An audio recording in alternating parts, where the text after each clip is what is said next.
Hi everyone, thank you for joining us. We've reached our start time. All participants have been muted. You can press *6 to unmute and then *6 again to remute yourself. This meeting is being recorded and the recording will go out after the meeting. Please check out the attachment pod for the slides from today's meeting and the guidance that was sent a couple of weeks ago.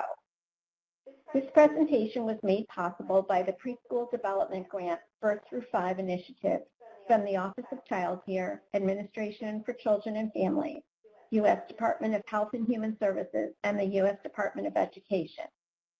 We're excited to welcome Ruth Seeley as our expert today to lead us through the program performance evaluation community of conversation. So without further ado, I'll turn this over to you, Ruth. Great, thank you, Evelyn. Welcome, everybody. I'm excited to be talking to you today about the PDG B-5 Initial Program Performance Evaluation Guidance. Moving over to the agenda, we're going to provide a quick overview of the elements of the initial guidance and then primarily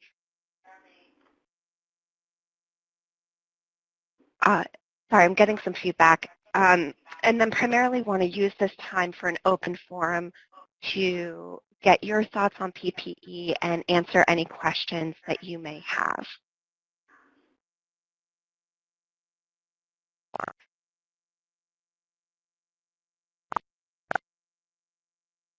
So what I want to say, so this slide provides just a little bit of my background. Before we get started, I do want to reiterate that the initial guidance document includes recommendations only based on promising practices and lessons learned across the federal program performance and process evaluation activities. Grantees are encouraged to tailor how they use this guidance for their PPE plans according to what is reasonable and feasible for their programs, because plan considerations will vary by grantee depending on what's applicable or appropriate for each grantee.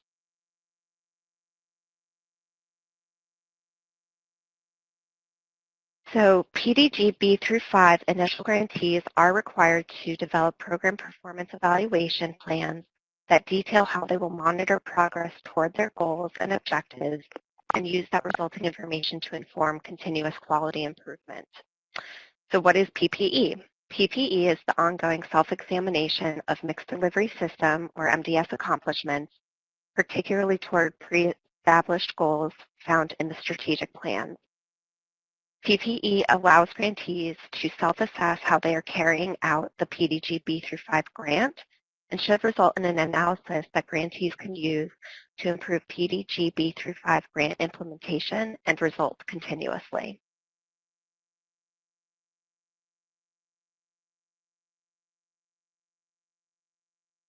Grantees can use PPE to self-assess and monitor ongoing progress, identify opportunities for continuous quality improvement, and share lessons learned. They can use it to glean insights into the characteristics of their individual MDS, as well as outputs and outcomes of PDG B-5 strategic plan activities. It's important to note here that grantees may rely on existing data that is already collected, and they may also determine that they need new metrics or data elements to examine their PPE questions. PPE plans and the data that's used to examine PPE questions will likely evolve during the life cycle of the grant to reflect changing information, needs, and strategic plan activities.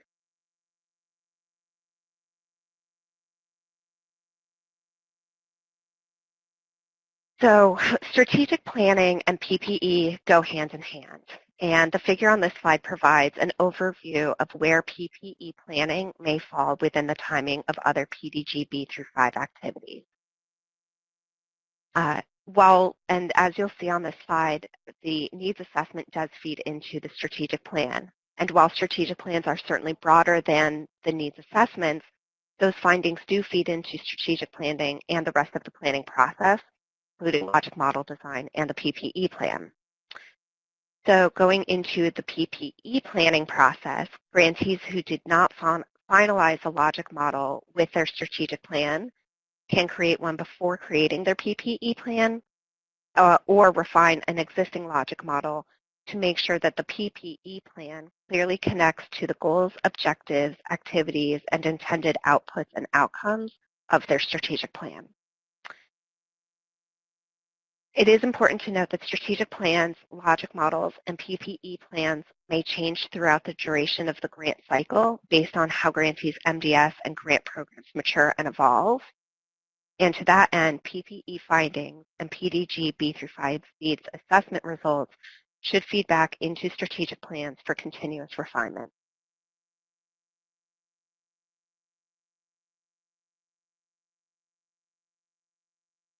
So the figure on this slide shows how parts of the PDG B-5 planning activities ultimately lead to parts of the PPE plan. Grantees should align their PPE plans with the most recent version of their PDG B-5 strategic plan, and those strategic plans should identify specific measurable objectives, action plans, and indicators based on gaps identified in the PDG B-5 needs assessment.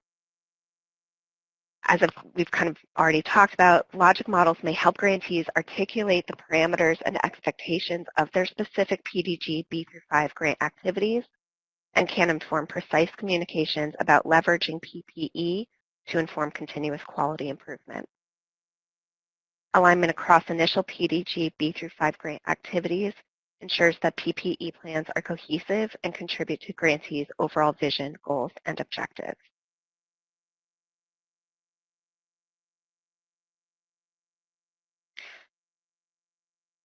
So the first funding opportunity announcement lists suggested components for grantees' consideration as elements to include in their PPE plan.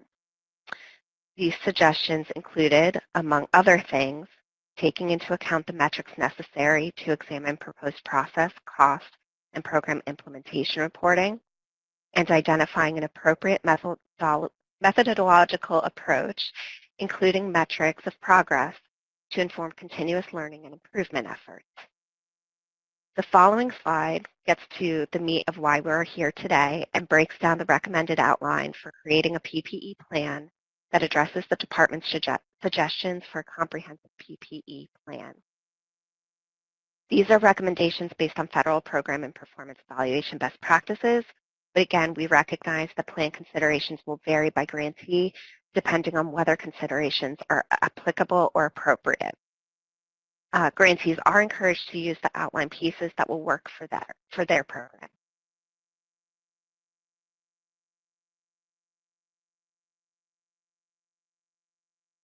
So here on the slide provides the outline of the PPE plan as it was provided in the initial guidance document. And I'll go through each section at a high level now, and then we'll have our open forum to have a broader conversation. And I look forward to any and all questions that have already arisen.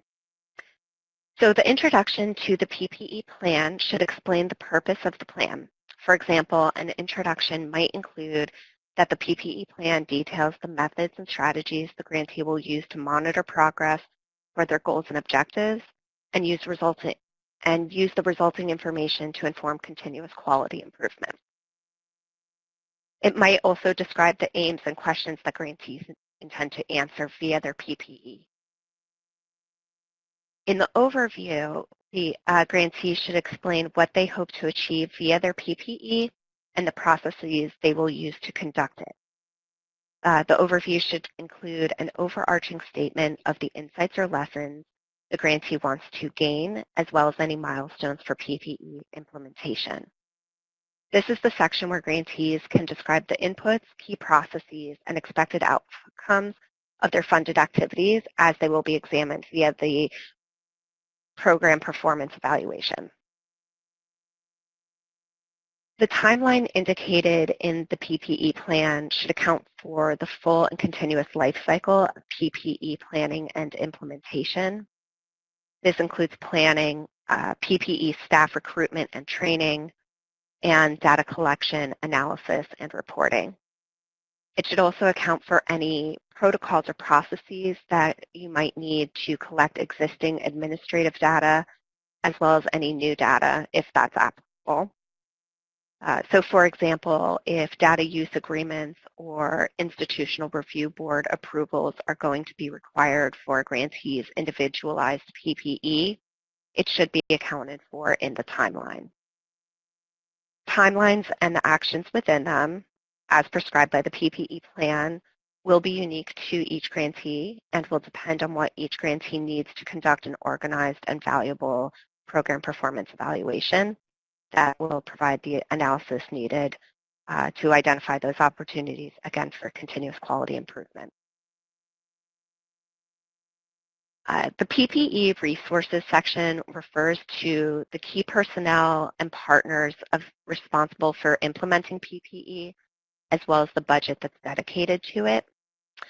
So grantees should include named personnel who will have a role in implementing PPE, as well as each individual's responsibilities in this section. That could be done via a table format with a column for each for the name of the individual, their role, and their responsibilities as they pertain to PPE.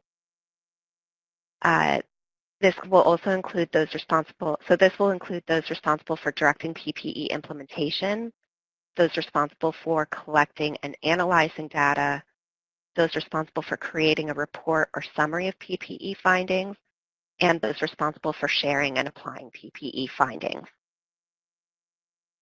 Grantees may want to consider having PPE partners, which would be external entities who would support PPE. And so what would that look like?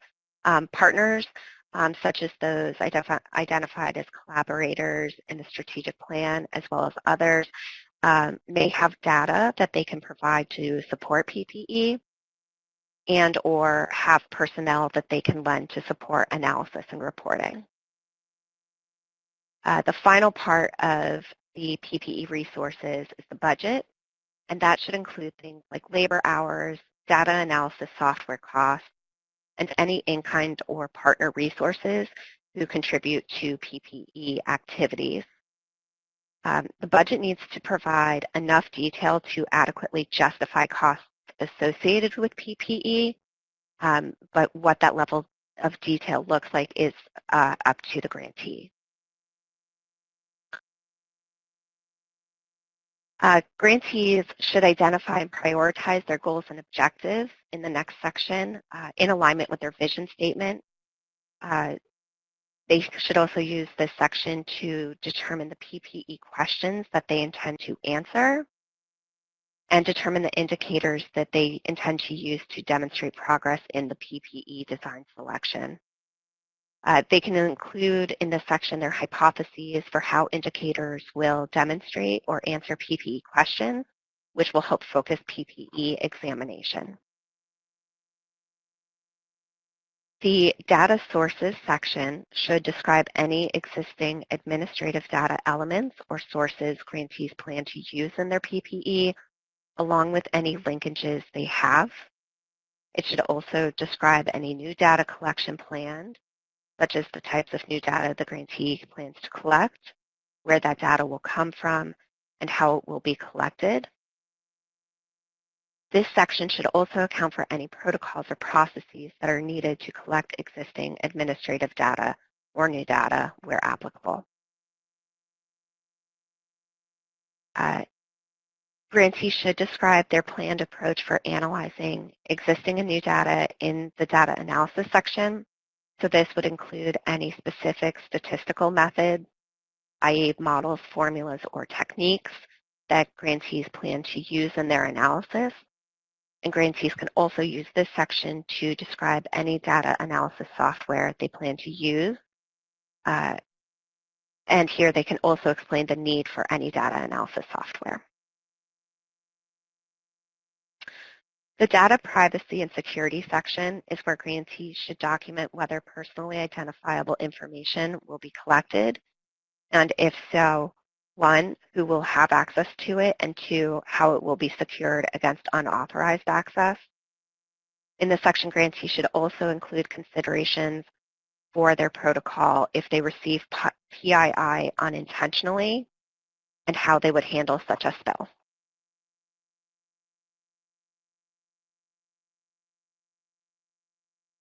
For the using and reporting PPE findings, grantees should describe how they will share trends and opportunities for continuous quality improvement or corrective actions in this section.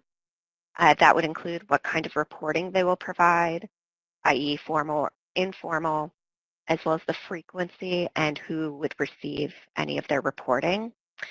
And they should also include in this section any plans for sharing lessons learned with other PDG B-5 grantees. And then finally, grantees should document their assumptions for being able to implement their PPE plan and any obstacles or constraints they anticipate, as well as how they would mitigate those in the assumptions, constraints, and risks section. Some of the considerations here may include data capacity limitations, the availability of existing administrative data, the availability of new data that the grantee would like to collect, Ppe partner support, and any other assumptions, constraints, or risks. And so with that, that gets us through our high-level overview, and we will open it up now to Q&A and a discussion.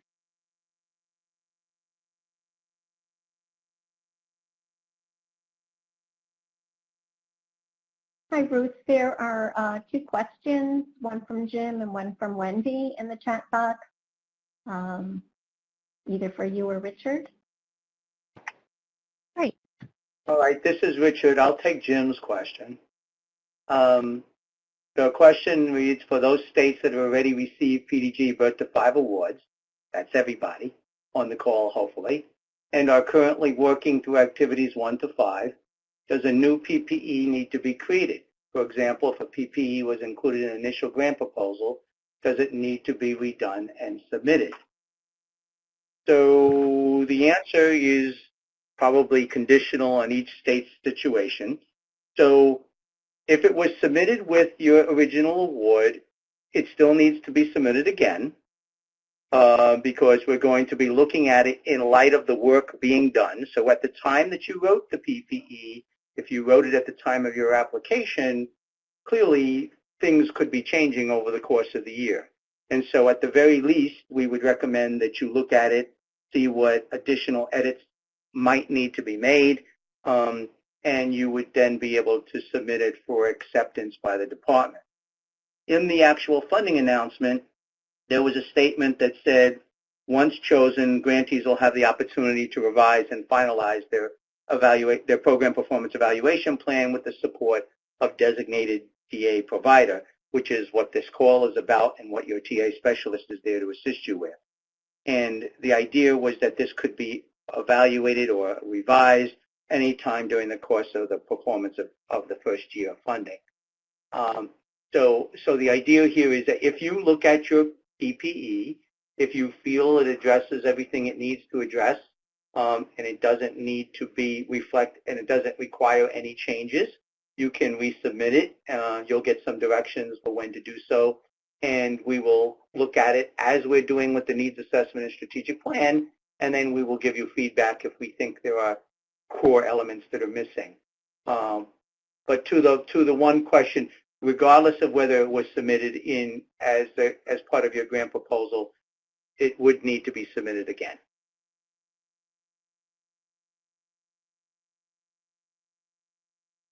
Great. Thank you, Richard. And we also have a question from Wendy Baker. Will a finalized PPE for implementation be an expected deliverable for the first PDG B-5 grant? If appropriate, please provide any feedback about whether the PPE plan will be included in ACF PDG renewal grant FOA. And so what I would say is to the first part of the question, the departments expect all current grantees to develop and complete a PPE plan during this planning year. There isn't a formal deadline for that other than prior to the end of the grant period, but we do encourage you to develop as much as possible prior to the submission of the next application to better inform your submission. And I do not have any information about what might be included in PDG renewal grant FOA, I would say that the departments will communicate any future requirements related to PPE planning and implementation when that FOA is released.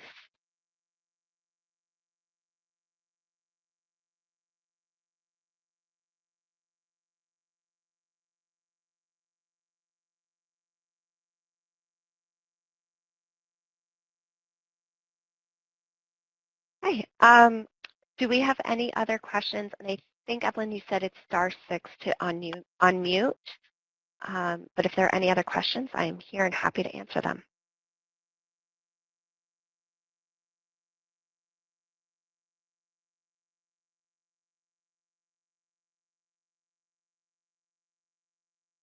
And then maybe as people are thinking about their questions, some things, if anybody on the line has done a PPE type plan or implementation previously, would love to hear what's worked well for you and how some of those lessons learned or promising practices could be applied to the PDG B-5 PPE.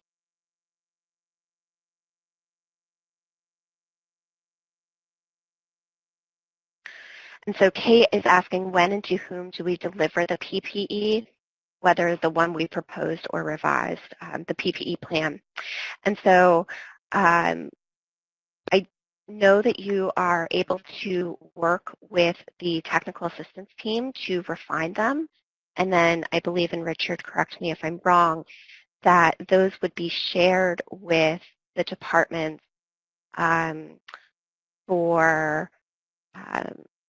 for a review and acceptance, although the departments are not doing any type of formal approval. Yeah, that is correct. And basically, your communication is going to go, as with your needs assessment and strategic planning, your communications will be with your federal project officer, so your assigned federal project officer, and as was already mentioned, your TA specialist.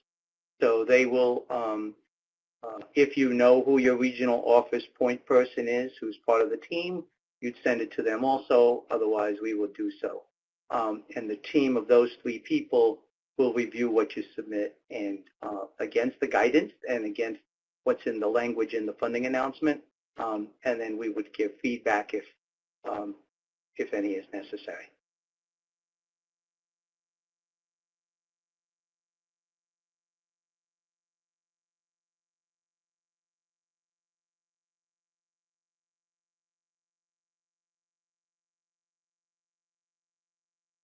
So Stephen Hicks is asking if we are satisfied with our PPE as described in our funded application.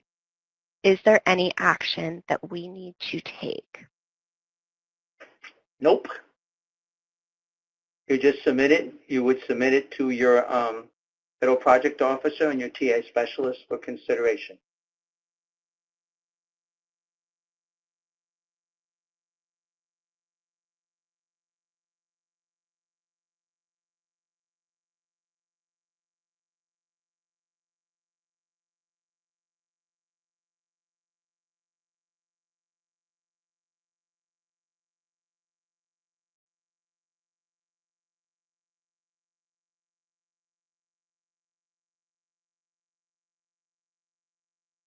Feel free to take yourself off mute by pressing *6 and ask your questions if you don't want to put them in the chat box.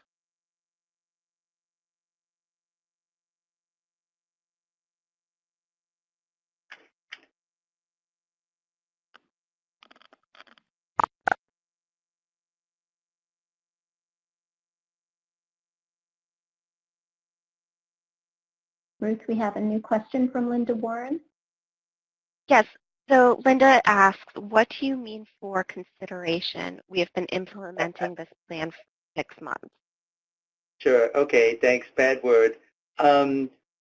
Basically, you are implementing the plan, and what I meant for consideration or acceptance is the term I used previously, is we want to be able to give you feedback if we think that if there are pieces missing that should be developed.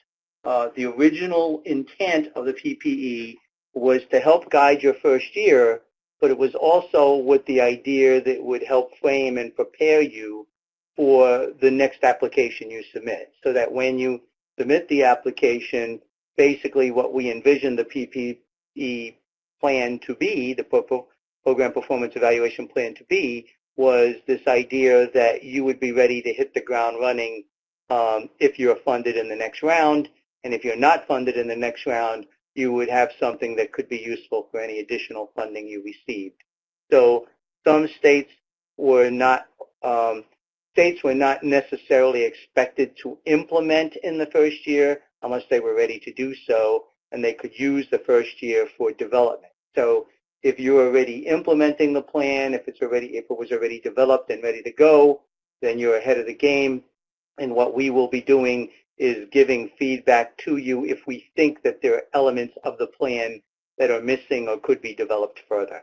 In the end, we're not approving it. We're just giving you feedback to try to help you make the plan stronger if we think there are ways that you might consider doing so.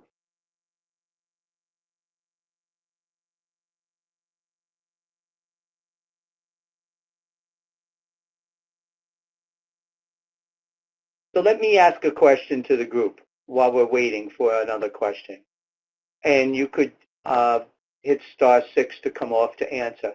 I'm interested in, for those people either who have already developed the plan or who started developing the plan or are challenged by the plan, I'm interested in knowing what are some of the more difficult pieces of developing the plan. Have you run into challenges for which you could use additional guidance or support or clarification? It would be helpful to know, are you finding this task an easy task? Is it difficult? Why is it difficult? What seems to be unclear, or what seems to be the roadblock that gets in the way of you being able to accomplish it, if there are those roadblocks?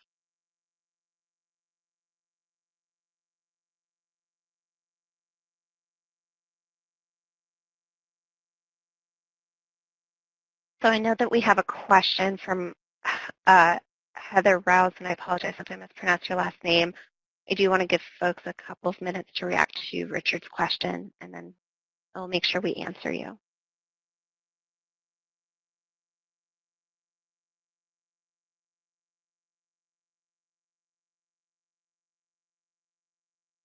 So to Heather's question, the idea here is that if you have not yet developed a complete program performance evaluation plan, that you are to do so in the first year. And the idea is that the plan you're developing not only will address any steps that you might still need to take, but it would set the stage for what you believe will be what you need to do going forward. So I know that is somewhat vague, but since the plan is intended to be a living document that gets modified over time, you're going to create something with the best thinking in mind of where you need to go now, where you need to be going, what do you need to have in place as you proceed, what do you need to have in place over the course of the next several months to the end of the first year. But then with the understanding that should you apply for the next round of funding, should you be awarded for the next round of funding, you would again be looking at that program performance evaluation plan to determine what, if anything, needs to be modified or tweaked based on what you were awarded to provide. So it's kind of anticipating where you need to be going, while at the same time working on a plan that allows you to assess that which is taking place. It's kind of a present plan and a future plan. It's changing and shifting as you go along. Yeah, and everything that Richard said, and some of the things that you can consider, even if you're not at implementation yet, is some of the metrics that you would like to strengthen or develop as the program develops, and how those indicators would drive your MDS and your grant program forward. So, for example, you're going back to the other, if you have not yet finished your strategic plan, maybe you've not yet finished your needs assessment, you still can be developing a program performance evaluation plan that is based on what you're anticipating, based on what you're attempting to assess, based on what you think are going to be the outcomes. And then you're anticipating what is the data I'll have to collect, what are the steps I'll have to take, who are the people I'll have to involve. All of the elements that were listed in the prior slides. And then as you learn more from the needs assessment, as you learn more, as you sit down to do the strategic plan, you would obviously be tweaking and possibly changing content based on what you're learning. And so the NYS team asked, so we have to develop a plan for evaluation based upon the current year, but if we get funding for the next 3 years, we will have to change that plan. Or do we identify indicators based on our strategic plan? I think that's a great question. Go ahead, Richard. Go ahead. I was going to say, so there are two things in mind. People have asked this earlier, what are we doing for the first year versus what are we doing for the next competition? So there's a problem here. One is that we cannot tell you what's going to be in the next funding announcement because it's still in development and review. So anything we say might be wrong or would be premature to share.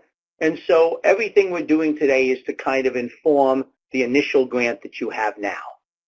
But the initial grant and the initial funding announcement establish this tool as a tool that is going to guide your future funding. So to answer that question, you are basically developing a plan based on the current year. It's based on, so yes, you are identifying indicators based on your strategic plan, because what else can you base it on right now? If your strategic plan is telling you where to go, then this is what you're going to be doing. If you've sat down now as groups, and we certainly encourage you to be talking already, don't wait for the funding announcement to start thinking about what you're going to put in the next application. Start talking and thinking and planning. And if you're doing that, then from that discussion may come suggestions of other indicators. Of course, we would assume that's still going to be part of your strategic planning because your strategic plan is driving your future work. But I don't want people to limit themselves. Don't put yourself in a box. Don't think this all has to be within the strategic plan or this all has to be within the first year. It's kind of, as you're thinking about what you're going to be evaluating, what do you want to know the answers to? What do you want to be able to address performance about? Whatever those issues are, that's why it becomes an individual state situation. You're trying to answer questions that are going to be important for you. You're trying to determine what it is important for you to evaluate over time.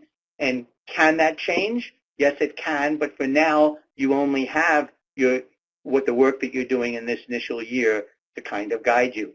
And so if you have a strategic plan already developed, that certainly is going to be the indicators that are coming to play. If you haven't developed that yet, then you probably are thinking about the indicators that may become factors, although those may change as the information becomes more definite.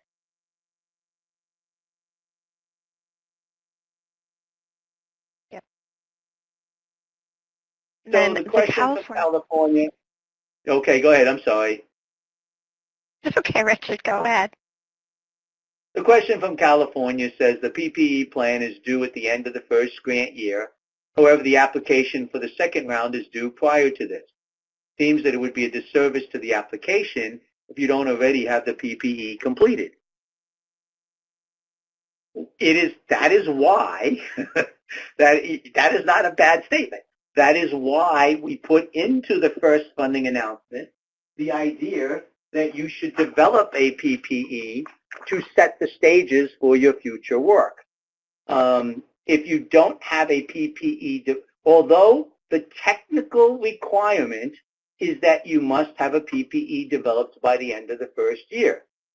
Does it make sense to have one in place so that it can inform your next competition? Sure. But are you required to have it for your next competition? No. So that's where the disparity is, or that's where the unevenness is.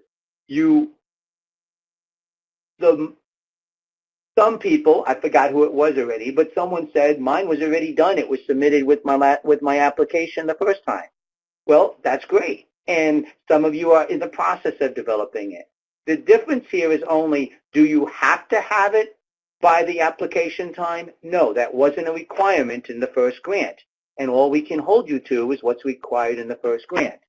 Does it make sense to try to work on this now and have it completed by the time you submit your application? That seems like a reasonable suggestion, but it's not a requirement.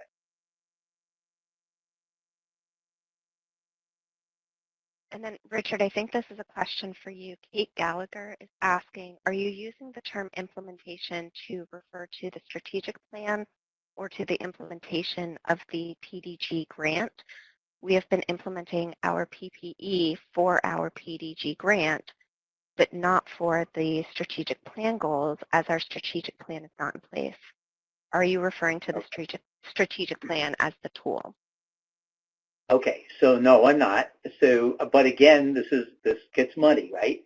So, for those of you who developed a program performance evaluation plan, either prior to the application you submitted or after the application you submitted, after you were awarded, you are actually using that plan to implement your grant, to evaluate your grant and the work that you're doing in that grant. Once you develop the strategic plan, and that could have been already, or it could be one that's still in development, once you develop the strategic plan, there is an assumption on our part, which I don't think is incorrect, that the strategic plan will begin driving the work that you will be doing going forward. So that if you have a strategic plan already in place, then it's hard to separate out what the goals of the in my mind, it's hard to separate out what the goals of the PDG grant are from the strategic plan, because I think they're going to start to cross over. However, there are going to be, because, again, depending on where you are in your state's work, if you're still working on a needs assessment, then you're going to end up revising or updating your strategic plan based on what you learn from that needs assessment. So the none of these things stay static. The strategic plan that exists the day one of your award is not necessarily look the same as the strategic plan that you have 6 months into the year or at the time of the next application. So my answer to you is that if you've developed a PPE plan, then you're using it to implement the PDG grant, and that may or may not also be helping you to carry out the goals of your strategic plan. I hope that's clear, but clear as mud probably.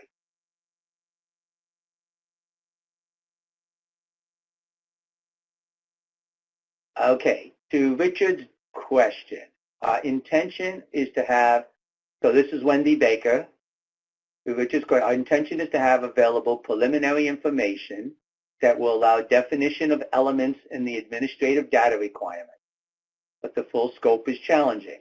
The timing of development work is for data systems is in determining the priorities and initial system investment, as some of the work is a Category 5 activity for us. And although we will now be beginning that work, it will be more limited in informing the PPE before the end of the grant award period. Okay, so let's talk about that a moment. Again, the realities of your state and your work is that you are going to be developing a PPE plan. It sounds here like there will be work either taking place simultaneous to the next application being developed, or maybe even after the next application is developed, which means that anything you develop now as part of your program performance evaluation plan would then be tweaked, would then be updated, modified to reflect any new learnings that take place. So you can only do, like you suggested here, you can only do what you can do with what's available to you in the moment.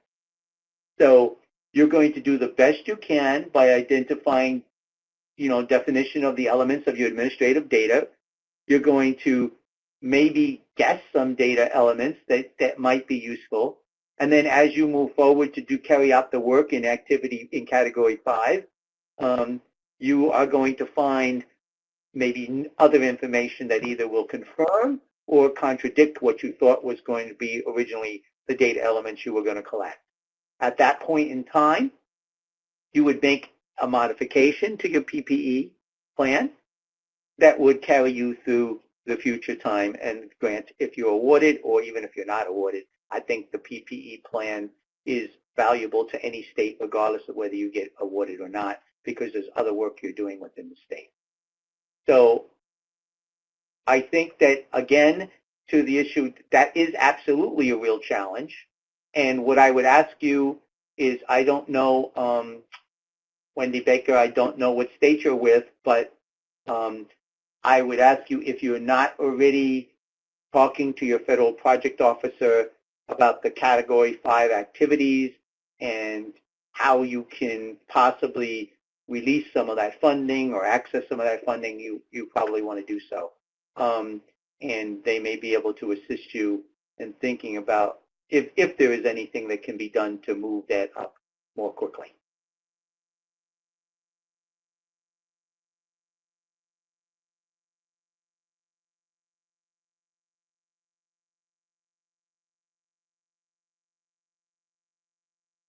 Okay.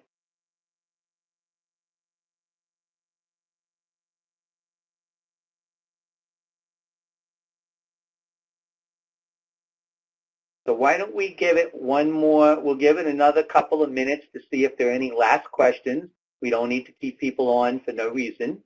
If there are no additional questions, we can give you back 15 minutes of your time, which I'm sure, like me, we could always use an extra 15 minutes. So let's see, we'll give it another minute or two to see if there are any last questions. And then I'll turn it back over to the presenters, who may talk to you about next steps or how we see this proceeding.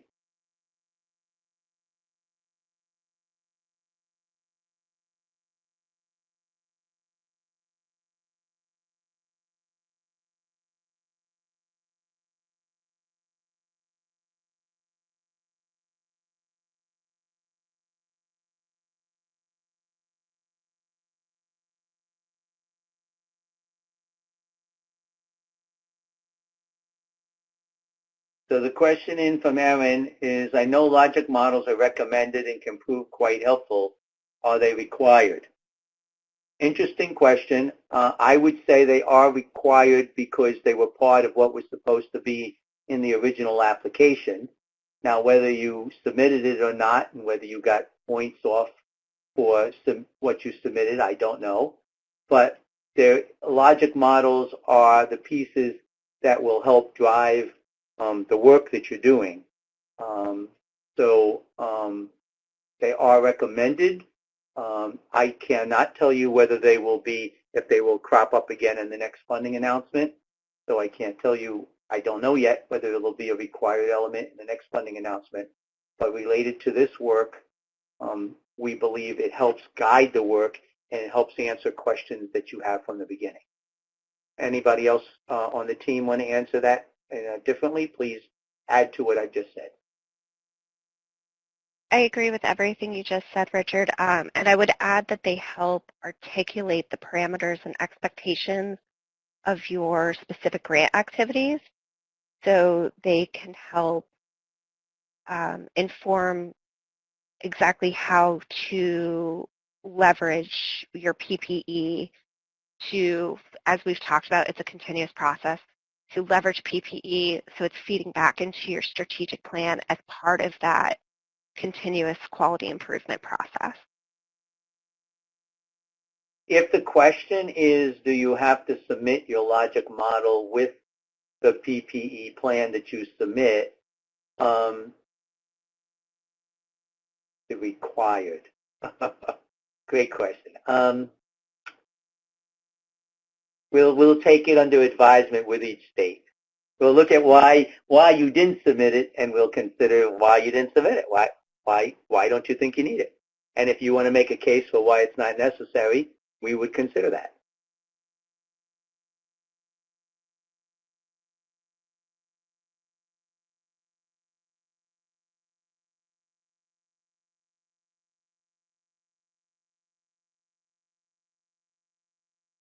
Okay, Ruth or anyone else, I don't know if you have other closing comments or questions that you want to ask. That appears to be the end of the questions from the participants. Great. Thank you, everybody. And if you have additional questions that arise after this session, please feel free to reach out to the Technical Assistance Center. We are here to answer, and they are there to help you as you go through the process of creating or refining your PPE plan. One thing I just want to reiterate is that this is going to be a living document that will evolve as your programs evolve and as lessons are learned and as you shift towards further progress against your goals and objectives. So hopefully it becomes an incredibly useful tool as you continue your planning and implementation for at least this initial grant and anything that happens beyond it.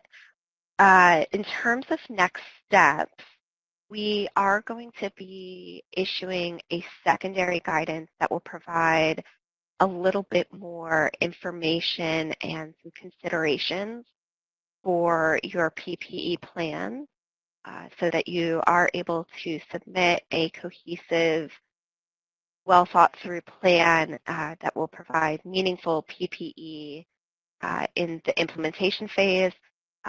If you're not there yet, and if you are already there, maybe to spark some things that you haven't already thought of.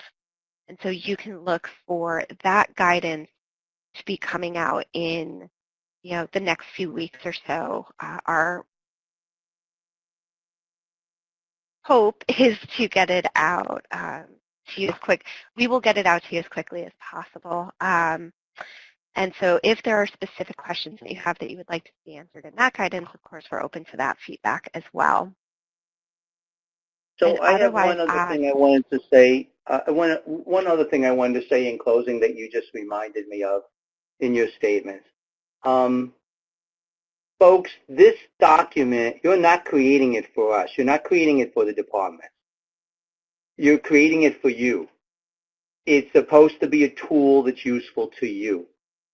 So what you give us, first of all, that's why we're not approving it. We have no idea what you're doing in your state to the degree that we would be able to approve such a plan. So what we're trying to do is give you guidance and feedback on how to develop a plan that will be meaningful to you. To the extent, that's the same thing, the approach we've taken with the needs assessment and the strategic plan. You're not doing it for the department. You're doing it for you. So if you're not doing it for you, if you're not creating these things to be helpful to you, you've missed the intent of the funding. And I want to reiterate that because ultimately, when you ask questions like, is this required, is this needed, I understand you're trying to meet the conditions of the grant. But please also make sure that what you're doing is going to make a difference to you and the stakeholders in your state. Because if it's not, then why include it? Why put it in? Don't do it. It's supposed to help you make a difference and move the field, move the needle along, make improvements in the kind of data you're collecting, the kind of evaluation you're doing, and ultimately the services and outcomes that you're achieving.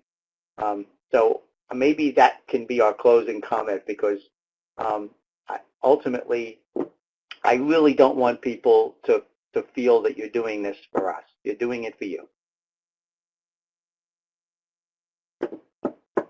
Thank you, everybody. Great. Thank you for your time, everybody. Thank you, Ruth and Richard, and the recording of this will go out along with the attachments in the next couple of days. Have a great afternoon, everyone.